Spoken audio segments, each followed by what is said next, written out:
Hello, boils and ghouls. Welcome to episode 200 of Dads from the Crypt. My name is Jason. I'll be your host tonight. Joining me, as always, is Mondo. As always, I've missed like 3 weeks. I know. As usual. As usual. And then we also have the ever-reliant Jody. I mean, I just happen to have been around the last few weeks while Mondo's had stuff going on. So. Yeah, we've been. Well, you haven't had any thunderstorms to mess up your internet, so that's right. Things have been peaceful here, except for the fact that it's Tennessee. It's not that bad. Right. But yes, you heard it right. This is episode 200 of Dads from the Crypt. If we counted all of our interviews and everything, we'd probably be at least like 230 or somewhere around there. But I'm a stickler, so I only count our full episode reviews. Yeah, just full episodes. Interviews don't count as full episodes. There, and that's your baby, anyways. That's your project. Yeah, I mean, but we had 200 regular episodes, and we do sometimes we do some one-offs. We have EC Comics reviews. We have Treehouse of Horror, like all of that. There's so much stuff out there. And if you guys are any newbies of the podcast, go back through the many episodes we did where we did the whole series of Tales from the Crypt. Yeah. I kind of miss Tales from the Crypt. I just watching one every week. More Tales. Yeah. I know. I said if people want us to do Tales, let us know. I'd be totally down to especially do some of the early episodes where we were just kind of cutting our teeth. Because I kind of don't really want anybody to listen to like those first 10 episodes. You know, maybe that'd be fun. Maybe that'd be a season 1 redo. We made good points about grilled cheese. We already. I know. We did already do redo the first 3. That's right. My brain doesn't work anymore. Anniversary episode like a year ago, but there's right. plenty more. Right. There's more where that came from. Or I've another. But we've been doing this for. All right, but yeah, we've been doing this for over 4 years now. Believe it or not, since 2021. It doesn't feel like it's been that long. Yeah, I just want to think. I know it was very quick. Yeah, it's like the pandemic years were just taking forever, and then everything just kind of since then have gone very rapidly. It still just blows my mind that this whole pandemic thing was just 5 years ago. Yeah. It seems like it was yesterday. It does not seem like it was 5 years ago. Oh, my Lord. You know what also blows my mind? We finally made you watch this movie? You made me watch this movie we're talking about tonight. I just out of curiosity, I asked ChatGPT if it could tell me which was the first Dads from the Crypt episode that we mentioned it on, just to see if it could do that kind of thing. It couldn't, but I don't know. I really want to try and figure out where we got the idea to do this movie. It's well over 2 years ago, at least. Oh, it's a long time. For sure. You mentioned this movie, and we kept talking about it. The movie we're talking about is Blood-Sucking Freaks. I'd never seen it. You two have, and you've been kind of lording it over me a little bit. But I also was stubborn, didn't want to watch it, and I didn't want to know anything about it for when we did watch it eventually. So I went in completely cold, and spoiler, I really regret doing that. This is a hell of a movie to go into with no prior knowledge. If I can read Jason's messages to us as he's watching this movie, this started out as this movie might break me. 23 minutes later. Tell him what time it was. This was like at 11, Friday night. 11, what 20, time? Yeah, Friday night, 11:22 p.m. 33 minutes later, the text is JFC, which stands for Jesus fucking Christ. And then he is drinking her brain. At 12:35 a.m., we get the final messages of, I am at a loss for words. I have no idea how to review this. And my response was, I am so excited.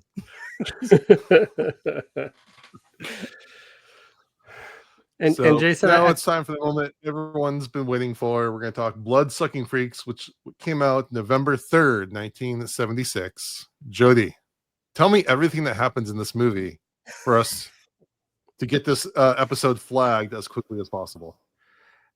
You can't really tell everything that happens in this movie because so much of this movie is just scenes that happen on their own and have no connection to anything prior or after.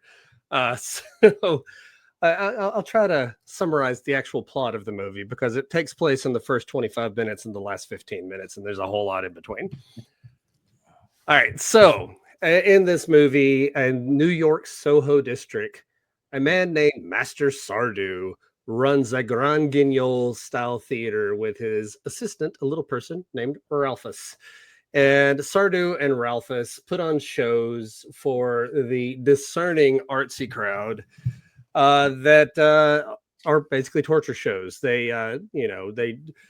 The people come to see the cool special effects and how they manage to make it look like these women are getting tortured.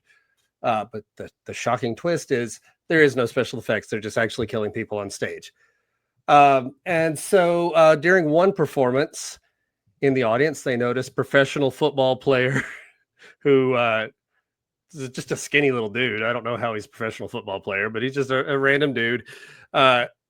He's a professional football player who says, "Oh, this is all fake."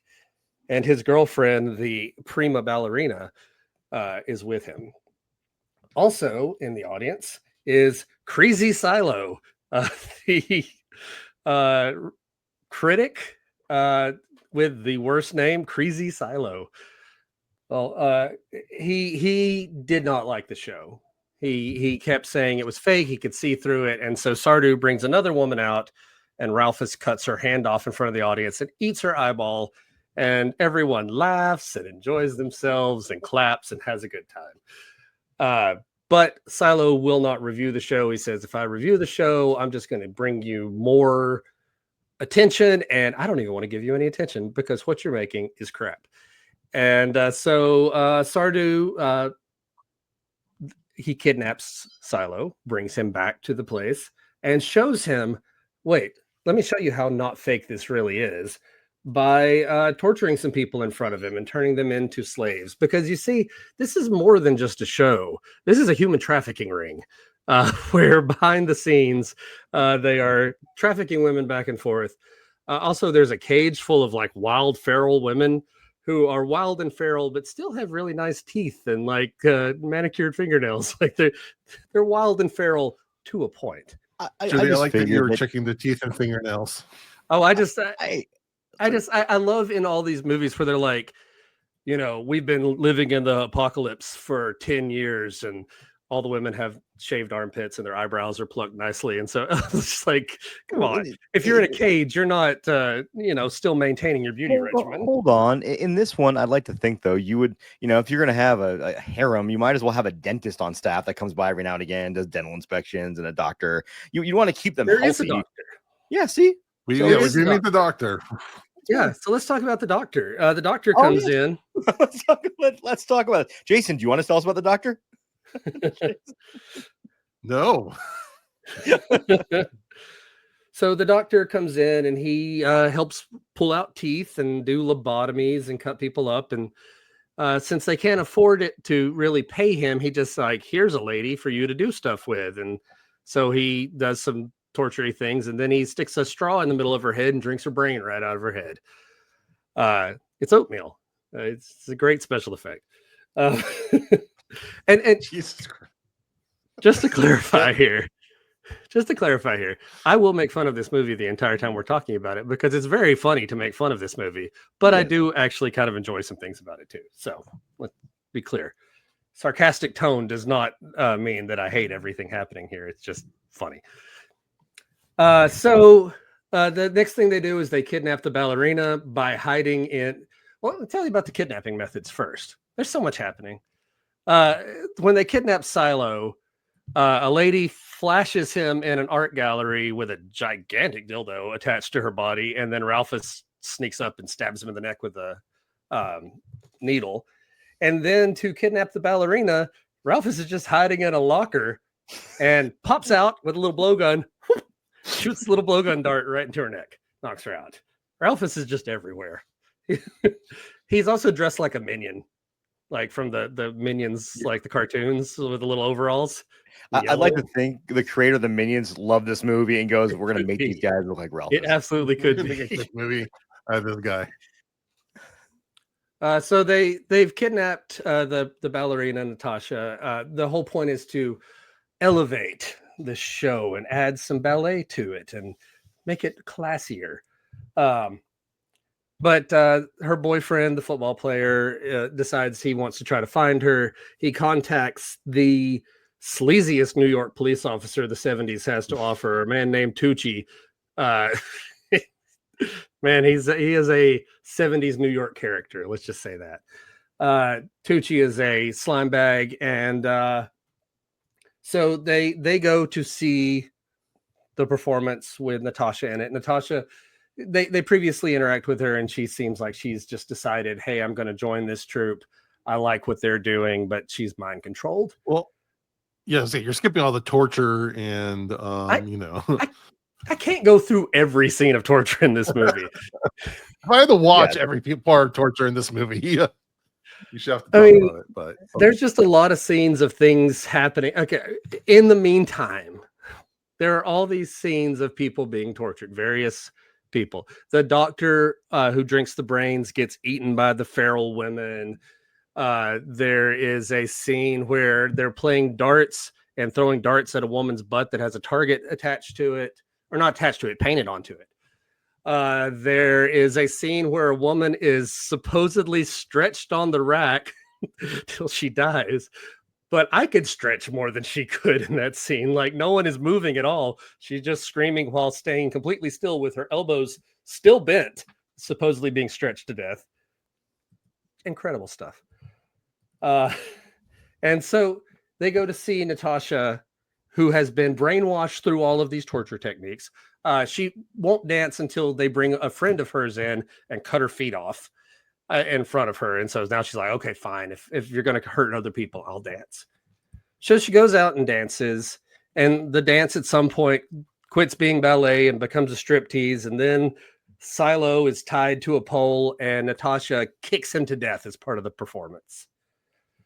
So at this point, Tucci then at some point, Tucci talks to Sardu and is like, okay, I know this is not just a show. What's going on? And Sardu reveals that it's human trafficking. And basically Tucci's like, I want in, I want money from it.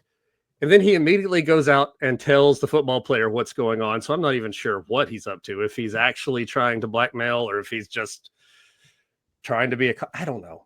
Nothing is very clear here. But in the end, basically the wild women get free. Tucci sets them loose. And everyone gets torn to pieces. Sardu gets beat up by Tucci and says, hit me harder. Well, you also find Sardu's down making out with Silo's corpse. The gay scene they left in this movie.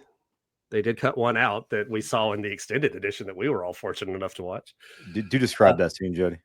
What's the extended scene? Yeah. Oh, Ralphus is going to go kidnap Silo, and then he stands up on a tiny little ladder, and very obvious, Sardu's about to give him a blowjob. So, yeah, they cut that one out. That was too far for this movie. That too far. It was a 70s. Torturing women, fine. Gay stuff, But they did let him make out with a corpse of a dead man. So it's okay to be gay as long as one of them is dead, apparently, in the 70s. Anyway, final scene. Yeah, it's terrible. Oh my God. It's a terrible thing. Blame the ratings board for that one. That's not even the movie's fault. That's the ratings board. Can you imagine the ratings board trying to watch this movie? Like, I'm surprised they just like spontaneously combust. At the end, we see all the heads of all of our main cast on the ground as the feral women have ripped them all to pieces. Including, okay, my wife made an interesting point. One of the girls in there rips the guy's dick off and puts it inside of like a hoagie roll and eats it. Where the fuck did she get a hoagie roll from? I was trying to justify this. I just couldn't do it. I'm like, I just gave up. I don't know. I mean, it's New York City. She just went down to the corner and got a roll from Down to the the hot dog bodega. stand and brought it back. But I mean, she was hungry, right? So Starving. yeah. Starving even. So you think if she had the roll, she wouldn't like wait for a dick to fall in it before she ate it. She would eat the roll before a dick was in there, and then she'd eat the dick later when the dick showed up. I'm just saying. I'm a simple guy. I'm just trying to figure things out in this world, and this is where we're at. And that's pretty much all I have to describe of this movie. Things are out of order in it, but also I don't really think it matters the order of the things that happen in this movie, because once you get the ballerina there's just a lot of scenes of like various tortures that take place for a while, and then they wrap up at the end. In the ballerina, the boyfriend is trying to rescue the ballerina, but then she suddenly like changes her mind and like kills him so she can go back to Sardu. She's so brainwashed by the end that she kills the boyfriend when he has a chance to save her. So yeah, that's what happens when you torture people for an extended period of time. Stockholm syndrome. Yeah, sure. All right, Mondo. Tell me what you think of this movie. I really enjoy this movie. I think it's a lot of fun. It's a borderline absurd. Learning things about your co-host.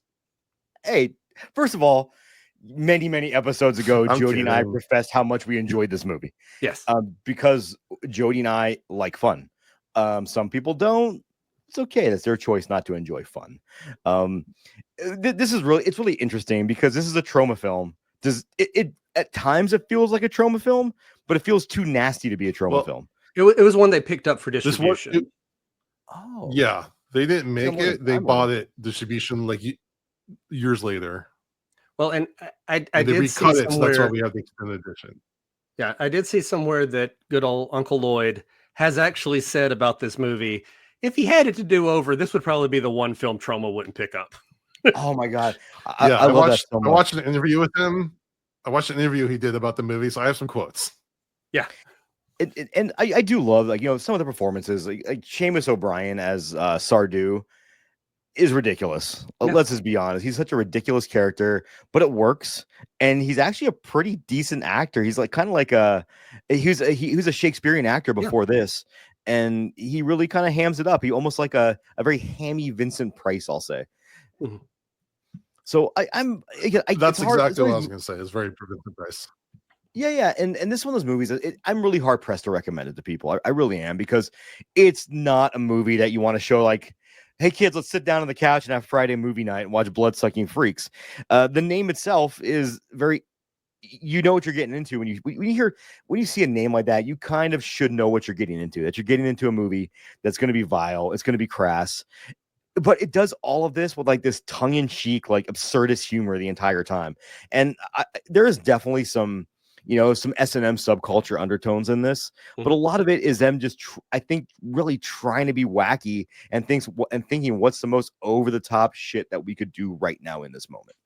And it's a movie that knows what it is. It's not pretending to be anything else, and it goes for it. And for that, I'll always have some respect, And this movie also, just to also be very transparent, I saw this for the first time when I think Anchor Bay released it on DVD back in like, I don't know, 2001 maybe.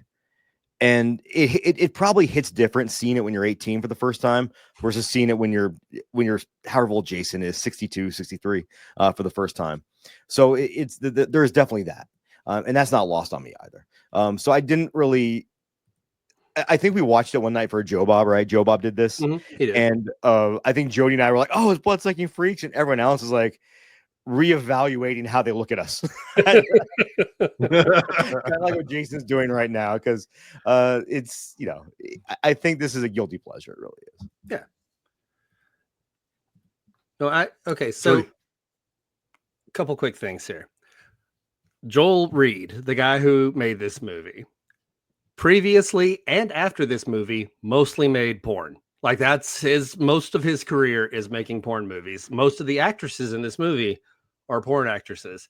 So you almost have to think of this movie as like a weird like S&M porno kind of thing, because there's definitely some of that in there, that they're definitely trying to like titillate the audience with. I mean, like every woman in this movie is naked for 90% of the movie. I think the ballerina is the only one who gets to have her clothes on for part of the movie.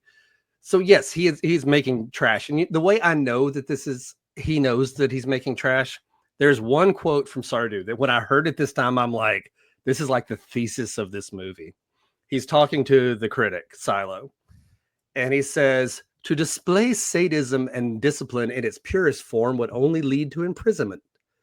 But by simply disguising it with a story, a minimal plot, and a score, will result in my being held as a creative genius.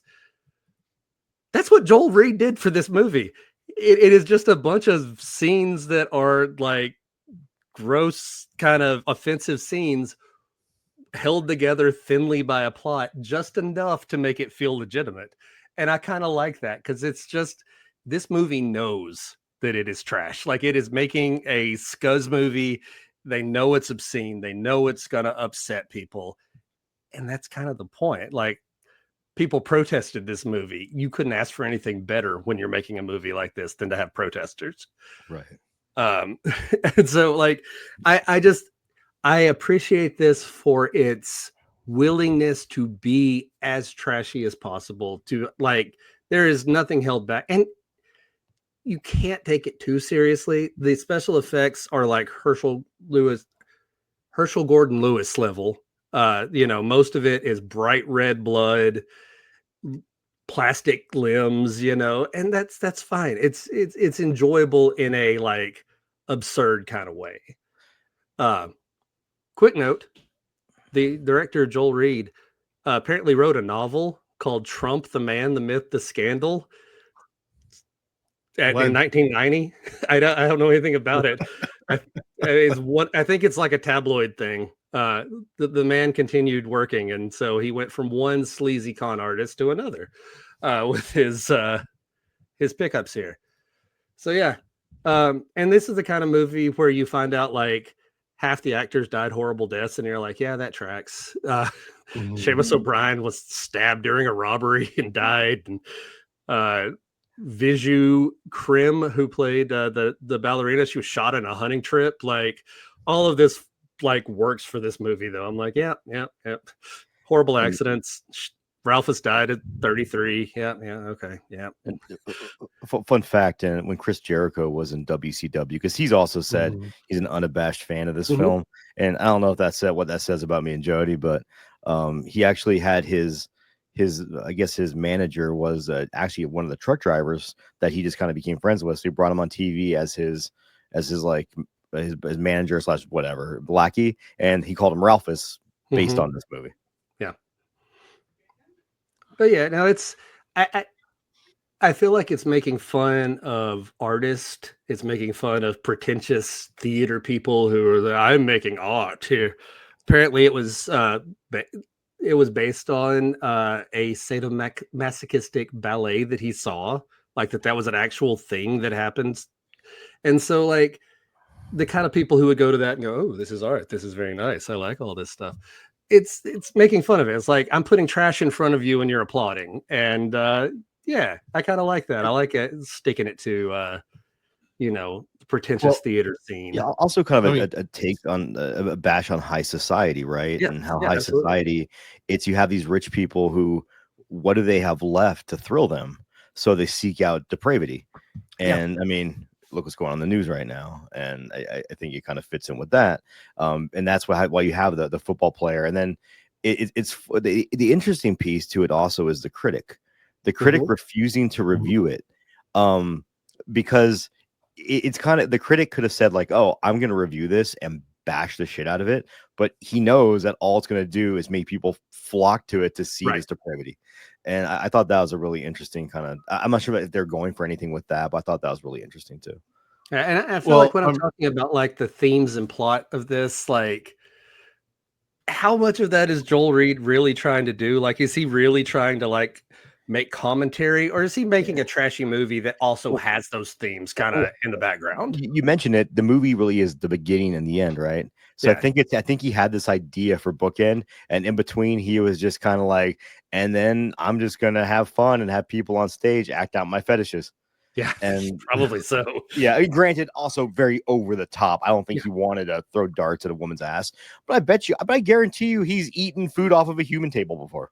And as long as they're both consenting adults, more power to him. Sure. Yeah, I think I find the whole critic thing very interesting because he's very dismissive of the critic, and he like ties him up and forces him to eat like all this crazy food and things. But and then he like kills him on stage. And if there's one thing I never thought I'd seen in a movie, it would be a ballerina killing someone, like someone ballerinaing someone to death. I mean, Abigail kind of. But then in the end, he's like in bed with the corpse of the critic. So it's like he hates the critic, but then he's like desperate for his love and attention, in this twisted way. So it's like he talks about, I don't need you, we're above all your criticism, but really I want to be in bed with you. I think though it's also I know we're talking about deeper, but I also wonder if the writer is just like, fucking a corpse, cool. Let's put that in there too. I think you can go with that for any scene in this. You can go, let's examine what's behind it and think through it. Or you can just go, yeah, he just wanted to do something weird and gross on the scene, so he just did it. You mean like the scene where they're playing backgammon and using women's fingers as points? Yeah. Oh, and then later on, then he mentions he's going to use other body parts, and that was that straight up reminded me of cutting cards. Yeah. Yeah, I thought that was cool. And it's also interesting because Sardou kind of plays it almost not straight, but as straight as possible. And then Ralphus is just fucking over the top and wacky. And Ralphus makes me giggle every time he's on screen, even though he's doing horrific things, because he makes these faces. Like he has such a good like rubber face, and he makes such great facial expressions. Yeah. So right, like we said, I watched. Yeah. This movie kind of hit me initially like a ton of bricks because again I had no clue what I was in for, and to see the opening of this theater where they're literally torturing women on stage, and I think what bothered me a lot was that they don't say anything about the victims. There's no like except until they get to the ballerina, all these women are just disposable. And in the interview, Lloyd Kaufman even said that this movie is probably he would say this movie is misogynistic because it's just so much violence against women. And I definitely think you say that. And again, that is something that if you're not prepared for, really can be a bit disturbing. And then seeing the woman being sold into slavery again with all this Epstein crap going on right now, it was again not being prepared for these subjects to come up in my late night Friday night watching. I was kind of like, it took me a while to get on this movie's wavelength. Not to say I know if I ever quite got there. While I was watching it at least. So it was really, and I've watched plenty of disturbing movies. I watched, the Cannibal Holocaust, the Martyrs, the Salo. I watched some messed up stuff. And it wasn't the violence itself. It wasn't like the effects or anything, which actually I thought was pretty cool from effects perspective, especially the variety of effects. But it was just the violence towards all the women constantly was just like really hard to get through on my initial watch. And again, when you're in your mid 40s and you have kids and everything, you watch these things a lot differently than you do when you're in your 20s. So yeah. I love the nostalgia. Nostalgia is a hell of a drug, and I think when you're nostalgic for something, I think you overlook a lot of that because it's like for me, it's like, oh, I'm just watching this movie that I've seen 20 times before, and I want to see Ralph as being wacky. I'm not dissecting like you're dissecting it with your senior citizen brain. Yeah. Right. Exactly. I mean, that's kind of how I tend to watch movies, especially now. I kind of do. Again, if you pull hard enough, you do find some themes about art and criticism and all that stuff. And even if those things aren't there, if somebody wants to make a trashy movie, power to them. Even if this movie is misogynistic on face value, again, that's extreme cinema. Is meant to disturb. So I'm not mad at this movie for existing. I just say I didn't have a pleasant time watching it on Sure. first go. You were not having a Incidentally, killer last time. night I watched The Ugly Stepsister, which Mm. has some very extreme gore, body horror things happening. And I was also very I was definitely wincing through that movie, but again, I was wrapped up in the story and everything that was going to happening. So I appreciated that. I appreciate that movie a lot. It's definitely at least in my top 5 for the year so far, if not higher. So it's interesting to watch these two kind of extreme cinemas in their own way. Again, watching a movie for 30, 40 years, whatever it is, after it came out, well, probably almost 50 years actually. Almost 50 years. Yeah. Again, I'm not the type of person that's going to judge a movie on its base existence. Like, I'm not going to be like out there protesting this. And again, even Lloyd Kaufman said that this is, a movie that was very extreme, and that he like says he probably wouldn't buy it today. Mhm. But again, you can only do what you can't. He made the decision. I don't know when exactly, but at a different time when sensibilities were a little different, tastes were a little different. And again, it's not. It's well made to a degree of It's like competent. it's competent. I do find it has this weird sense of morality in a way. At least it does for its main characters. Like, it does again. They only mention, first of all, the term white slavery, which they use in this movie, really kind of creeps me out, as opposed to other kinds of slavery, like doesn't Mhm. matter. But again, that's just the term that they use at that time. And the fact they only mention like the victims as being like actors and actresses that no one's gonna miss. It just made them feel really disposable, which again is something that I find very disturbing. Human trafficking, like, is there a movie I think called like P2 or something like that, where these women get Uh, trafficked and that was about off, P2 off a was the tram? park. No, that was the parking garage movie. Yeah, that's Oh Um, no, there's another one where these women are like coming home from the airport and they get on a bus or something like that and they get kidnapped. oh, But I know, a shuttle. shuttle, yeah, like that's Yeah. those kind of things where someone is kidnapped and put in a hopeless situation. That Mhm. is like a very deep fear of mine. It's like the Hostel kind of thing. When Eli Roth did a commentary for this movie, and obviously Yeah, he Eli got a Roth lot of it. loves this movie. Not shockingly. Yeah, he based Hostel off a lot of this movie. So those kind of things where someone is just like completely hopeless and being tortured, that is one of the things that really disturbs me. So it really punched some of those buttons. I think now that I'm over the initial shock, I'm able to, I don't know if I'd watch this movie again, but at least like I can see it. But I just Mhm. had such a visceral reaction at the moment. I think the thing that makes this movie tolerable is it's not played straight. Like, it's sleazy and it knows it. Like, if this was played Mhm. completely straight, it would be really hard to watch for most of it. But knowing what it is, it kind of softens that a little bit, I guess.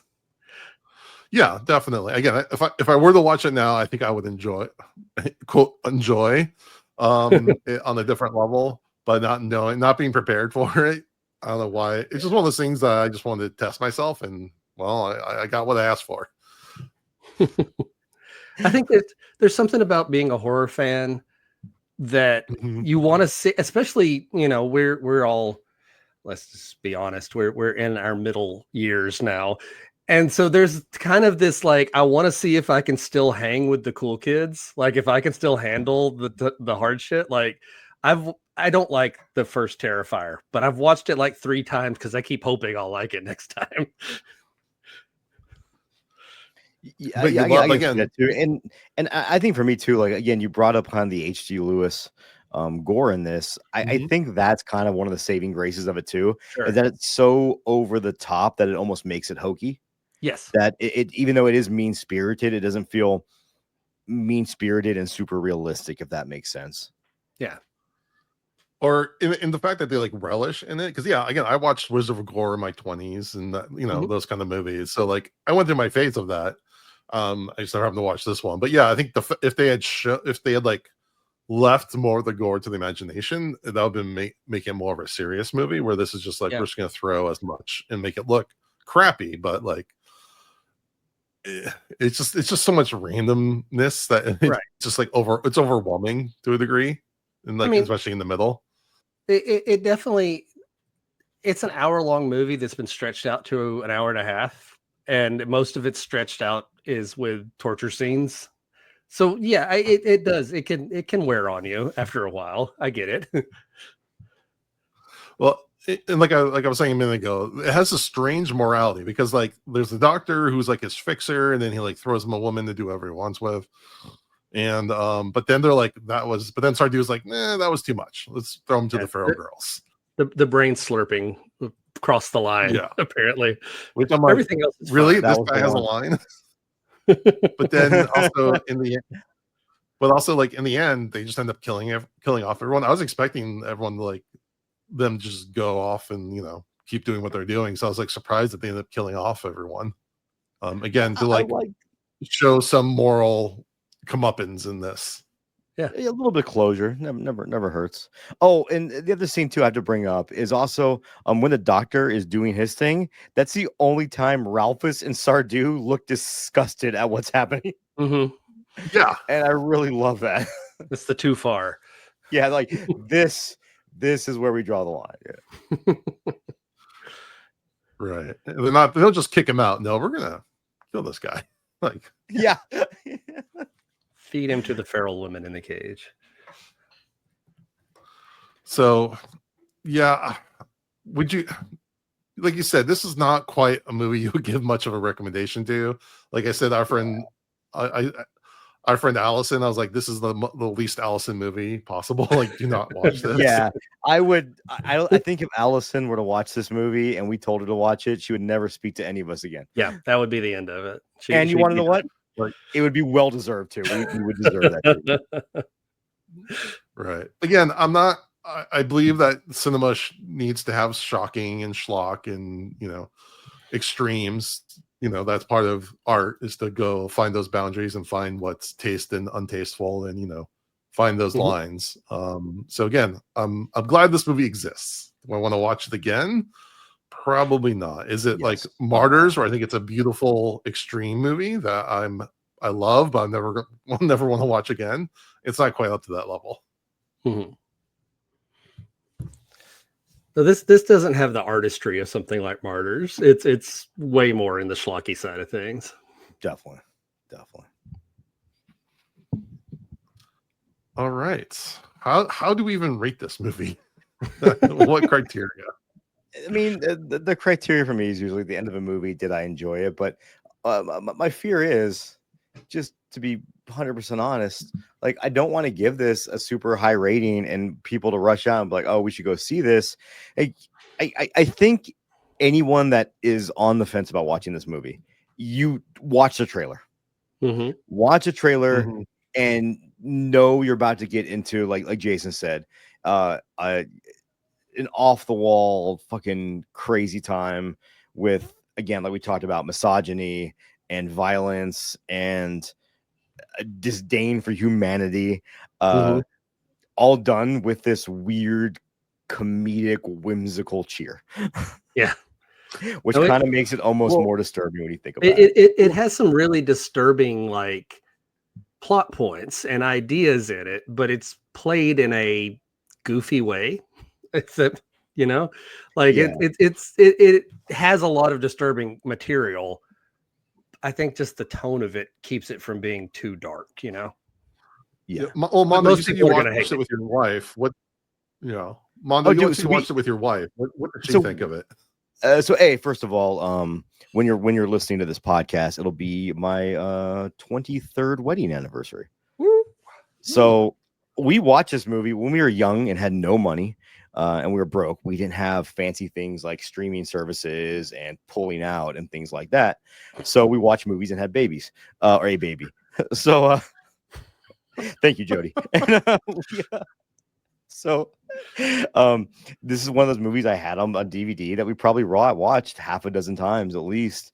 And I think we have a very similar sense of humor to where I think I find a lot of humor in absurd things. And I think it's probably a PTSD. Well, according to my therapist, it's a PTSD coping mechanism that a lot of us do. because you look at something horrific and you try to find the humor in it, much like you try to find the humor in day-to-day life. And I do that a lot. I do deflect a lot of shit with humor, and that's just kind of how my brain works. So I think that's why, like, for me, I latch on to the absurdity of this movie, and my wife does the same thing a lot. So she liked this movie way when we first met, so she still loved it now. It's nothing has changed over the 23 years. And again, also, and probably too, when you watch a movie with someone that you fall in love with when you're young and you guys both enjoy it, I think that also adds another element to enjoying it in older age too, and another, the member berries, as South Park's back on the news, so as they would say. So Mondo, what do you give this movie? It's tough for me. Like, realistically, if I was going to say, like, I want to rate it based on my personal experience with it and how much I truly enjoy it, I'd give it a 4. Right. If I want to base it on like how good of a movie it is, I'm still going to give it a solid 3. Like, I have no interest in shitting on this, but I'm also going to 100% say it's not for everybody. And there's a reason why. I think when we watched this for Joe Bob in our Bloody Good Horror Slack group, this was like when there was a lot of activity then. There's still a lot of activity, but a ton of activity. There was like probably 15 people, and 13 of them said, fuck this. And 2 of them, me and Jody, were having a good time. So that's what I can tell people for as far as a recommendation goes. Yeah. I would even go. I would go so far as to say it's not just not for everybody. It's not for most people. Yeah, that's a good way to put it. Yes. There's a very small audience for this movie. And I appreciate the absurdity and the ridiculousness and the over-the-topness of it all. When it comes to actually like rating this on filmmaking, even though I've enjoyed it every time I watch it, I give it like a 2.5, like as far as the actual quality of the movie. But that doesn't say any, like on Letterboxd, it's 2.5, but with that little heart clicked beside it too. So, this is trash, but I love it. I enjoy what it is. Yeah, this is the kind of movie, if I watched it with if I try to show my wife this now, I'm pretty sure we would end up in couples therapy. But I don't know. It would depend on your reaction to it. Like, if you're giggling along with it, then maybe. But if you're equally as repulsed, I think even if she thought I would, even if she thought I thought she would enjoy this, even 1 iota, I think she'd be concerned. If you're watching this movie rubbing your hands together, going yes, that's the line. Like, too much. Being put a gun to my head for a number, I'm just gonna go 2.5. Like, it's just straight down the middle. Like, I'm actually way bigger than I thought. That. Yeah. I mean, putting together again if I put aside my initial reaction, it's kind of like this movie is trash, but this movie might be genius, but who the hell knows? Yeah, fair enough. And Jason, I think you should show it to your wife. Yeah, I mean, the main character's name is Sardu, not Sardon't. I think you should show it to your wife. Jody, we need a t-shirt that says that ASAP. Yeah, that's our next piece of dad merch. Sardu, not Sardon't. Oh my god. Full disclosure, I made that joke last night. Sardon't. I made that joke last night while I was very high, and I made my wife like almost cry laugh, and I was like, all right, I'm writing this one down so I don't forget it when I'm sober. Thank you for bringing that back to us. I need to fit this in. I'm impressed. We've been recording for 44 minutes, and you held out on that joke till just now. I couldn't find a good place to slide it in, so I had to kind of just slam it in towards the end. Get your minds out of the gutters, gentlemen. Okay. We just watched Bloodsucking Freaks. We are sitting in the gutter at this point. Yeah, I just spit on it and just slid it on in where it needed to fit. If I had any hair loss, I'd be pulling it out right now. All right, let's take a quick break for a shout out. Hi, I'm Alan Katz. I wrote and produced Tales from the Crypt. In fact, I co-created The Crypt Keeper and wrote every word he ever said. and you're listening to Dads from the Crypt. I love Al. I was Our really patron curious to saint. see who you were going to pull into this blood-sucking freaks mess tonight. So I'm glad it's Al. That works.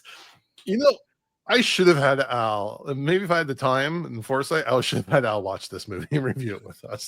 I don't You know. know Al what? likes us. Let's keep it that way. But you know what though? Al's.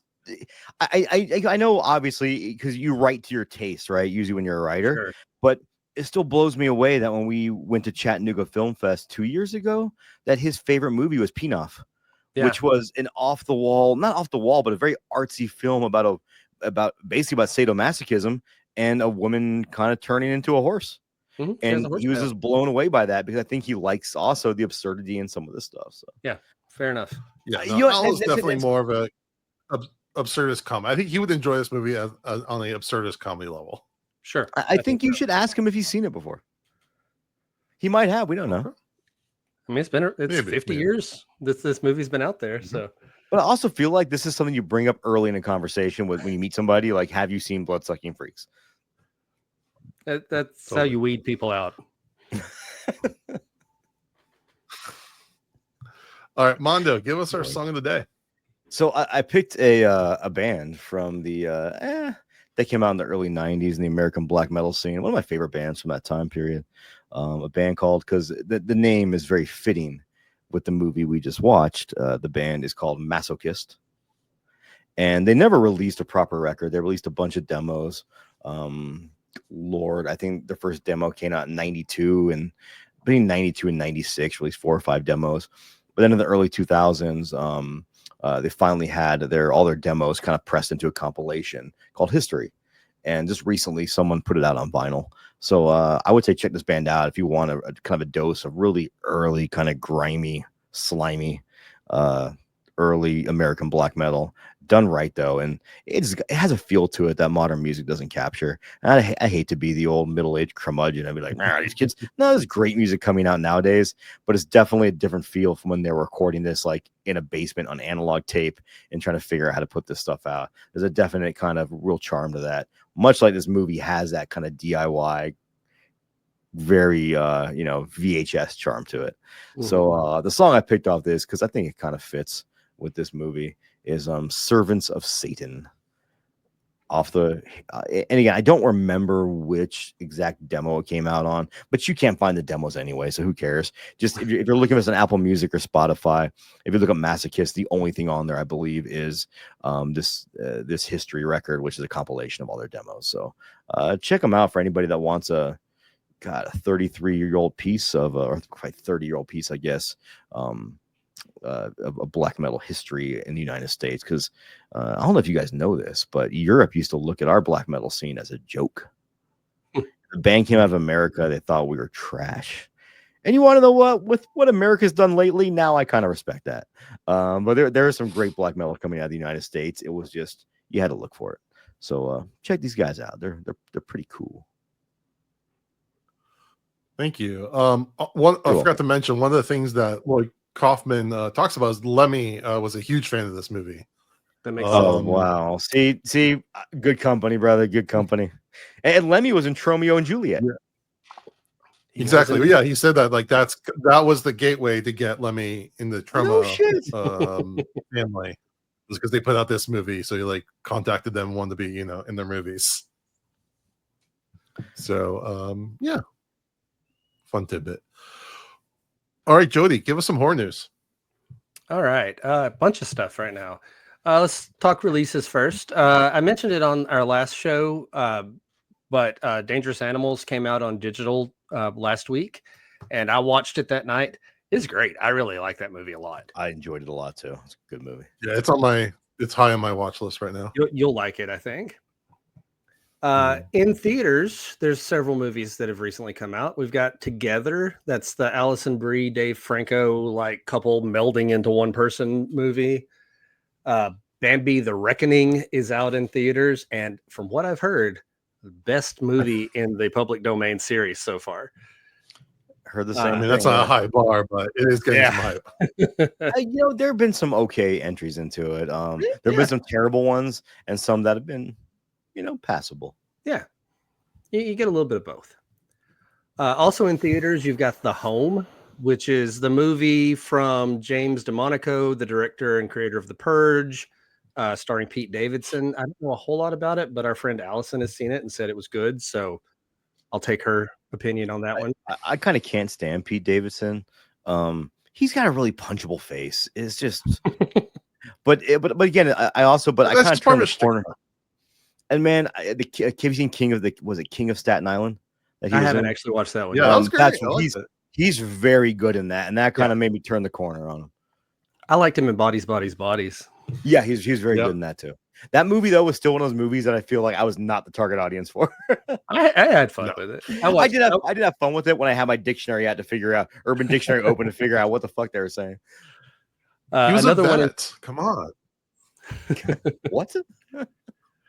Another one. That's in my. theaters That's right one of now. my. I still quote that line. He's a veterinarian, not a veteran.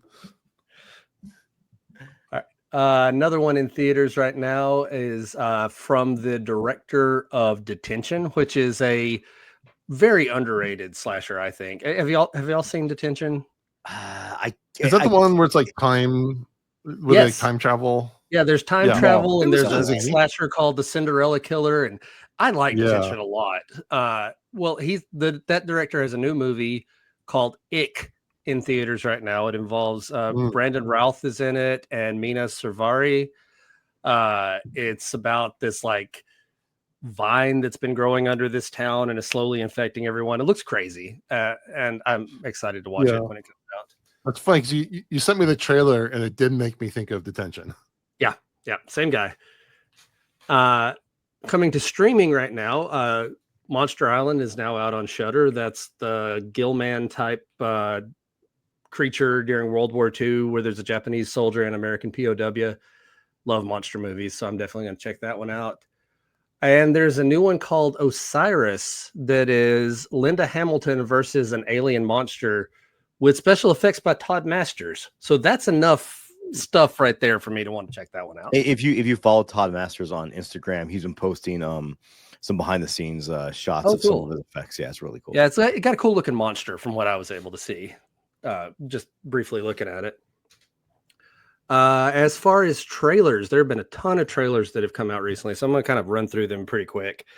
One is called Sweet Revenge. It's a Jason Universe project.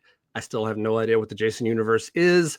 They talked about it at San Diego Comic-Con. They're doing like vignette show. They have a video game planned. They showed the new mask he's going to have too. Okay, cool. So it's a kind of an overarching Jason stuff. It's just like an umbrella for Jason projects. Well, this is a short form vignette, Sweet Revenge. It'll be out on August 13th. I don't know where, but it will be out on August 13th. We got a new trailer. It's going to be on. It's going to be on YouTube. Okay, cool. They're doing they're doing a tie-in with Angry Orchard. So right, I've seen that. Maybe we'll do like a live watch or something. We'll see. Okay. Yeah, Angry Orchard is doing a thing with Jason where they've got, hockey mask on their cans and stuff like that. If I could drink cider without getting heartburn, I'd buy a thing, but he always gives me heartburn. If only the contents of the can were as good as the can, then yeah. I mentioned this one last week because we got our first trailer last week, but they've already come out with a new Red Band trailer for Witchboard. That's coming out August 15th. The new Red Band trailer has some more gore and stuff in it, and it looks wild. I'm excited for it. I'm stoked for it, man. Like, and I forgot who's directing it. Chuck Russell. Chuck Russell. Yeah, from The Blob and Nightmare on Elm Street 3. Exactly. I'm pretty excited for it. See what he does. We got a trailer for Hell House LLC Lineage. That's the new theatrical, the first one to come in theaters, August 20th. It looks pretty decent. It's not found footage like the other one. I'm not really sure why, so I can't make too many decisions about it, but it looks all right. We also got a trailer for Primitive War. That's the Vietnam dinosaur movie. The dinosaurs look a little Sci-Fi Channel, but you know what? It's soldiers and guns and dinosaurs and bombs. It's fun. It looks stupid in a good way. It reminded me of like the Kong Skull Island movie. Yeah. That's what I kept thinking. And I really like Which is a good Skull movie. Island. So. Yeah. Skull Island is great. Yeah. It's probably one of my favorite of the whole MonsterVerse. I like the 70s setting for that one. That was cool. John C. Yeah. Riley was the perfect person Yes. to play in that movie. Yeah. He's so good in that. This one's not horror, but I just want to mention it because I'm excited about it. Peacemaker season 2 got a trailer, August 21st on Yes. HBO Max. I love the the first con- one. I did too. It was one of my favorite superhero things. Like in general, I love Peacemaker so much. We got a trailer for The Conjuring: Last Rites. I'm gonna keep watching these movies. The first Conjuring had enough genuine scares that could make me jump and feel all creeped out that I'm willing to keep giving this franchise more attention. I have got to look past the real Ed and Lorraine Warren. I have to think of them as movie characters, but that's okay. They're movie characters at this point. They don't look anything like Patrick Wilson and Vera Farmiga. Well, I mean, few people do, but people do. It's more just it's the same movie kind of over. It's more like it's the same movie over and over again. I feel like there's some pseudo real life case that they go check on, and then The second one felt I've so watched preachy to me. It really threw me off. Yeah, the second one was preachy, but that was actually part of Yeah. the intention too. Yeah, definitely.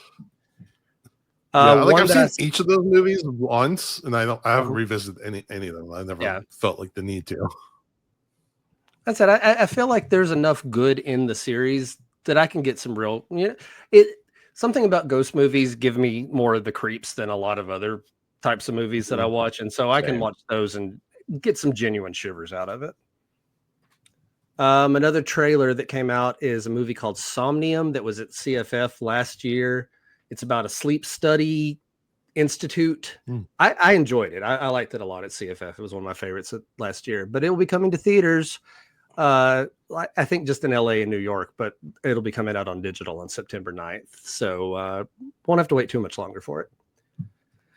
Last few trailers worth mentioning. The Long Walk has the first trailer and it looks really good. I'm really excited for that one. It's basically a bunch of teenage boys have to walk until they're the last one standing. And if you stop walking, you get shot or murdered in some various way. It's based on a Stephen King story. Theatrical September 12th.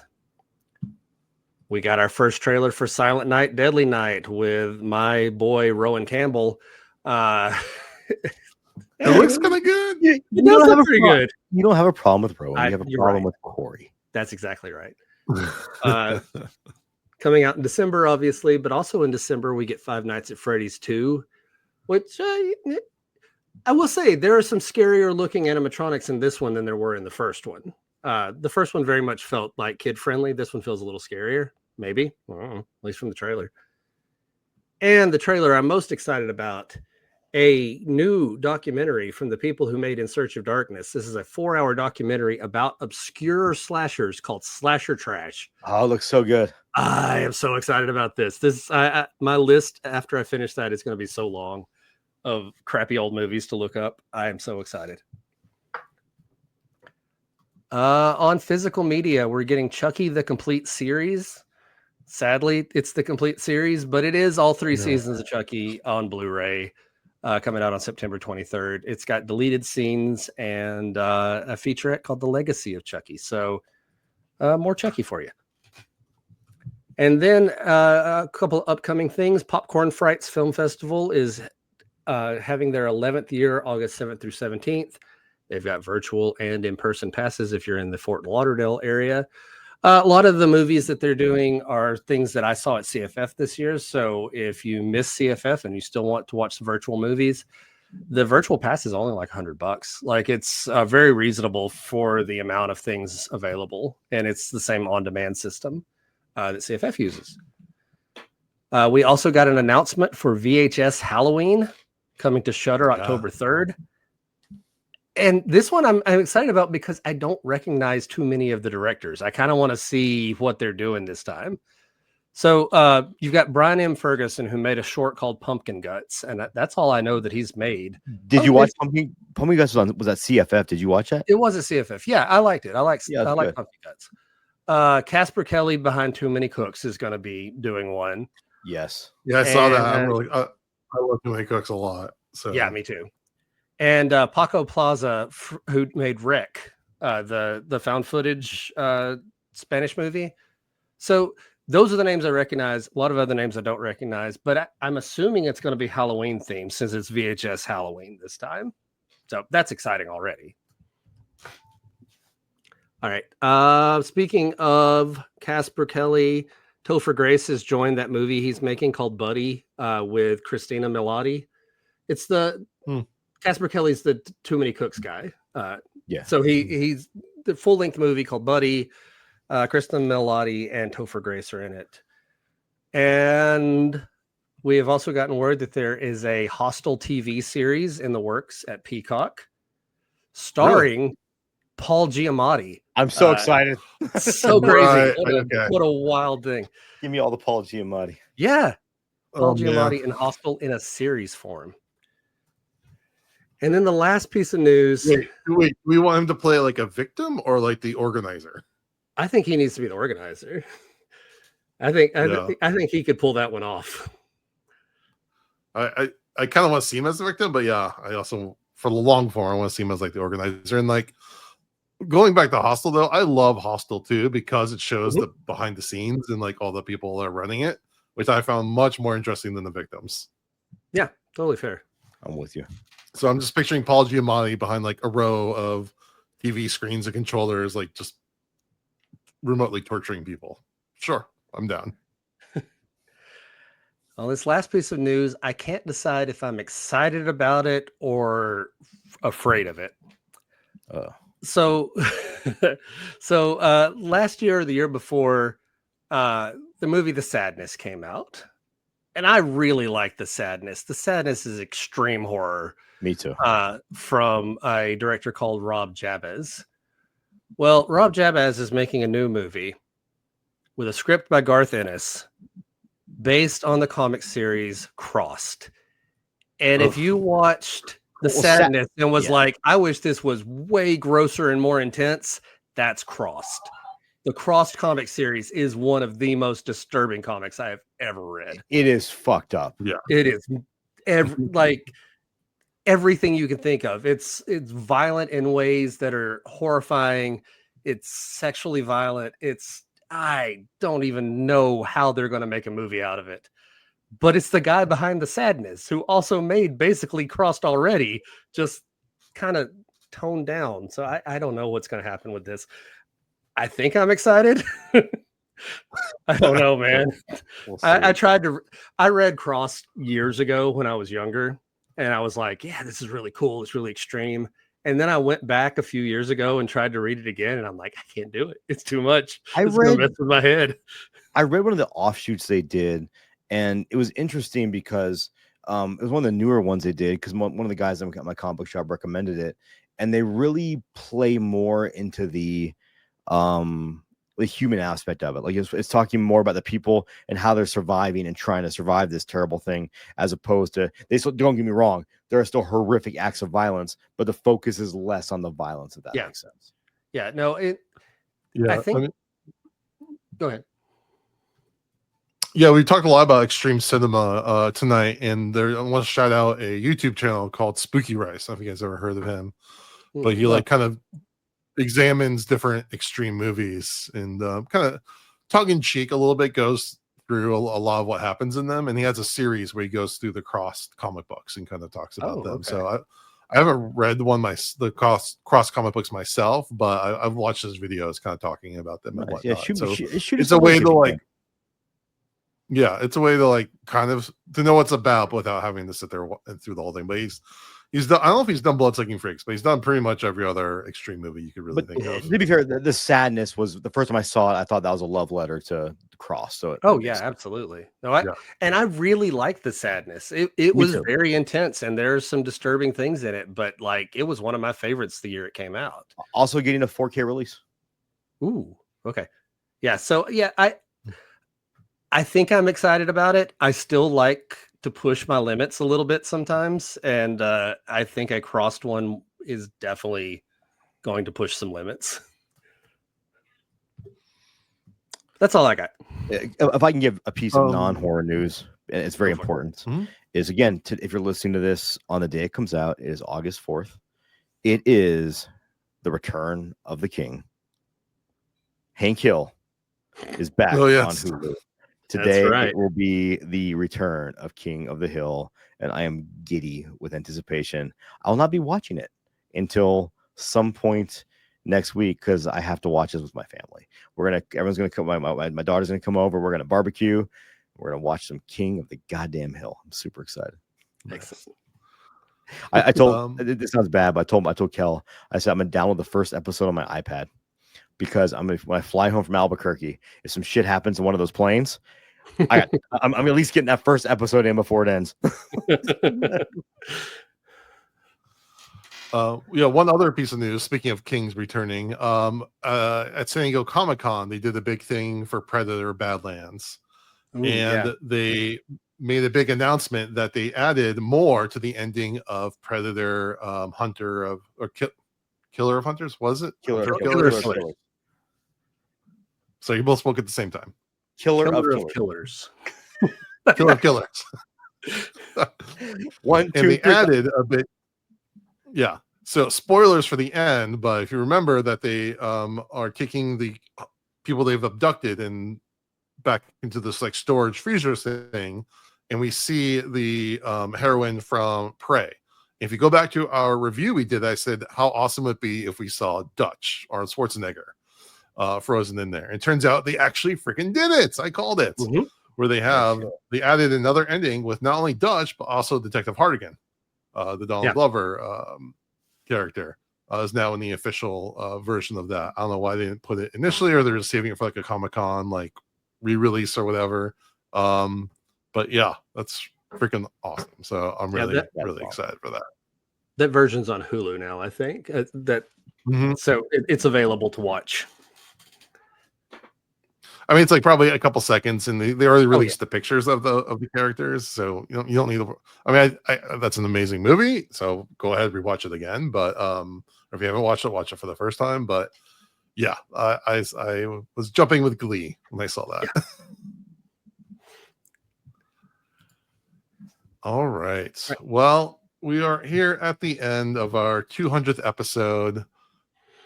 What We advice finally- should we give our audience? If your friend doesn't want to watch a movie, bring it up for 4 years and make them watch it as part of a podcast. Because you have that power.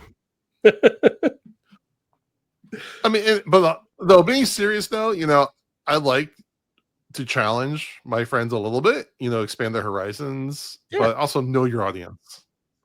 Don't edgelord them over these things. No, that's very important. You know what? The world's a fucking dumpster fire. In the immortal words, I can't remember if it was Bill or Ted, but they said, "Be excellent to each other." That's all we can really ask for nowadays, man.